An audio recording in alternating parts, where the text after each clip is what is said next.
તમને ખબર છે આટલી બધી જગ્યાએ બાર જ કેમ આવે છે? તમે ક્યારે વિચાર્યું છે? આજે તમને કંઈક એવું બતાવીશ કે તમે પણ વિચારમાં પડી જશો. 1 ફૂટમાં 12 ઇંચ, 1 ડઝનમાં 12 નંગ, સ્કૂલનું ભણતર 12 ધોરણ સુધી, 12 ધોરણ પછી ડિગ્રી કોર્સ, ઘડિયાળમાં 1 થી 12 આંકડા, 1 વર્ષના 12 મહિના, દિવસના 12 કલાક, રાતના 12 કલાક, મધ્યાહન 12 વાગે, મધ્યરાત્રિ પણ 12 વાગે, 12 જ્યોતિર્લિંગ, ભગવાન શ્રી કૃષ્ણનો જન્મ રાત્રે 12 વાગે, ભગવાન શ્રી રામનો જન્મ બપોરે 12 વાગે, તપ તો 12 વર્ષનું, ગુજરાતી ભાષાના 12 સ્વર એટલે કે 12 અક્ષરી, જ્યોતિષ શાસ્ત્રમાં 12 રાશિઓ, ગુજરાતી કહેવતો અને લોકવાણીમાં પણ 12નું એટલું જ પ્રભુત્વ.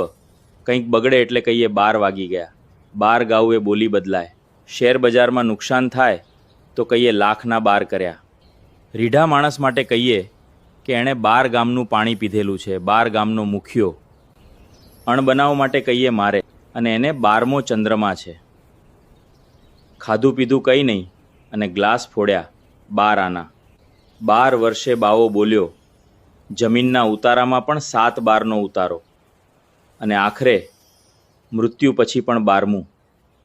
પણ આ બધામાં 12 જ કેમ? 11 કેમ નહીં? 13 કેમ નહીં? ખબર તો મનેય નથી. તમે જવા દો આ રીલને બારોબાર. જોજો હો, ફોલો કરવાનું ભૂલતા નહીં. Download ShareChat.